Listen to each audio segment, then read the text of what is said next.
I will say voter fatigue doesn't really apply to Kale Makar because he's just like adorable and everybody just loves him. Like he's like this like he's like just so wholesome and like lovable that if you don't live in Seattle, you're just like, that guy's amazing. I love him. And the voters are just like, yeah, the guy's incredible. What he does is incredible. The DNVR Avalanche podcast. If the season ended today, Nathan Mackinnon would win the Art Ross, the Rocket, and almost certainly the MVP Hart. That would be the Triple Crown. The question is, how many of those can he hold on to at the end of this season? We know Nathan Mackinnon has been an elite scorer in the league for a long time, but he's never really had the high-end finishing ability. He can certainly put up the points, though. Can he hold on to any of these? Sure. That is not very confident. So why I have a lack of confidence here is entirely because I think that the Avalanche are going to be so far ahead of everybody else for the top seed out west that he probably sits the last like 2 or 3 games. Sure. Or if he plays, he's going to take it soups easy at the end. And it's going to be exactly like it was a couple of years ago when Kucherov was completely on fire and overtook him for the Art Ross.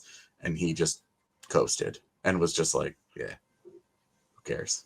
A couple of years ago, I think it was last year. And it was just like, all right, whatever. So I think that's going to hurt. The Rocket Richard, no.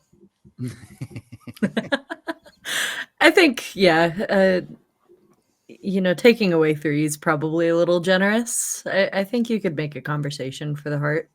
I think, he's in the conversation for it every year.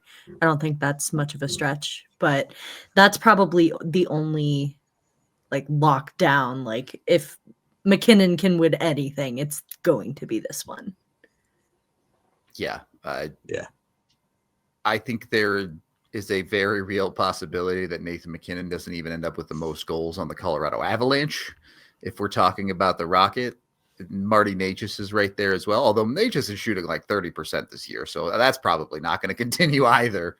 But we've never seen Nathan Mackinnon score at the rate he's been scoring this season, strictly by percentage. He's always been an extremely high volume shooter, but has never really been even in the conversation for the Rocket side of things. The Art Ross, on the other hand, he's been close a couple of times. AJ mentions there could be potential circumstances that he backs off the gas for winning that trophy. So maybe he makes it, maybe he doesn't. Obviously, we can't see 82 games into the future, but certainly Mackinnon should at least be in the conversation for the Art Ross and very likely the MVP, as he is every year. The other side of this, though, is barring something catastrophic, has Kale Makar already won the Norris this year? I feel like it's kind of already in the bag at this point too. I mean, we've talked a lot about stats leaders and how that's been shaping up through the first, 20 games so far. He's the only defenseman among, last time I checked, the top 20, let alone the top 10. So I feel like that's, again, barring worst case scenario, kind of already a shoo-in for a guy like Kale Makar. 39th. Josh Morrissey is second place, 39th in the NHL in scoring. Wow. None in the top 30 but Kale. Crazy. Yeah. That's the kind of start that he's off to, but I'm not going to say that he's a shoe-in for the Norris yet. There's a long way to go. And I think that his lack of power play goals is going to be the reason they'll take it away from him. They do like to find reasons if they can. Somebody's going to nitpick him to death. Yeah. I will say voter fatigue doesn't really apply to Kale Makar because he's just like adorable and everybody just loves him. Like he's like this he's like just so wholesome and like lovable that if you don't live in Seattle, you're just like, that guy's amazing. I love him. And the voters are just like, yeah, the guy's incredible. What he does is incredible. And it's not just the rosy cheeks. It's really they really help. They're so disarming. I mean, you've talked to him. You're in the room. Oh yeah. Yeah. It's so disarming. You're just like, what? How are you a real person? Right, no, but that's the point I was just starting to get to too. Like, you look at a Kale Makar and, like, on paper, like, the guy himself. I don't know if I didn't know hockey, if I'd be able to pull him out of a room and say that's the best defenseman in the National Hockey League. No one would guess that. Yeah. No. I would have guessed like kindergarten teacher. Like, wholesome human, like a wholesome human who is contributing to his community because he's just like, he was raised the right way. He's got great values. And he's like, this is fun. Like, I'm going to go, you know, I'm going to go instill like all the wholesome is the only word I can think of apparently today. I'm going to go instill a bunch of wholesome values into kids, and I'm going to color all day. Like, he just seems like he would be like a great like kindergarten teacher. Not the guy who could be a multi-Norris winner. So not a chance. Let's get a little bit more abstract maybe with these trophies, mostly because I don't believe the Avs will win them, but we can have some conversations, at least about some of these trophies. The Avs are not going to win any Vezinas this year, despite how well Scott Wedgwood has been playing. It's just not going to happen. I think we can such a hater. Safely accept that is not in the cards for the Colorado Avalanche. I've never won a Vezina. The Avalanche, yeah, I'm in that boat too. Unfortunately, I am all for hopping on the Scott Wedgwood hype train, but the Vezina for me is one of those weird ones that is very like it follows big names around, and I don't see that changing this year. Maybe you could convince me. If the Avs continue playing at the ridiculous pace they have, maybe they could win the Jennings. That's between the two of them. Yeah, they're winning the Jennings. You think so? Yeah. All right. That might be the one that I'm a little stingy on too. I'm worried about a potential. Like, this team is playing great. Don't get me wrong, but I'm worried about a potential fall from grace at some point in the season to where they let up a couple, really bad stretch of games, and that's going to be the thing that ruins it for them. So that might be the one that I'm like, okay, maybe pump the brakes here a little bit. It's coming, but I just look at all the teams around them in the goals against category right now, and like Washington, Charlie Lindgren's been bad. Yeah. And so that's not like like last year it was Logan Thompson and Charlie Lindgren both, where it was like they were alternating and it was just the same results. They were incredible, right? The other one, Chicago, Spencer Knight, get away from me. Pittsburgh, Seattle, the Rangers, the Jets, like some of those teams have great goaltenders, but they also have backups. And when we get to the part of the season where the backups actually have to start playing, they're going down. And once the Avs actually get Mackenzie Blackwood back into a rhythm, they're going to have two dope goaltenders. It's their year. It's just their year. They're so good defensively. They're going to get better when they get some of it. When Kivi Ranta and Logan O'Connor come off the shelf, like, their PK is going to get a little bit better. Their 5v5 is going to get a little bit better defensively. If they claim John Beecher off waivers like they should today, that's going to get better. Relax. That's going to get better. It's just like they're so good. All the levels of their roster they're creating an environment where the goaltenders have a much easier job, and they're going to be great in that easy environment. Okay, I'm down. Jennings, they're the Jennings team.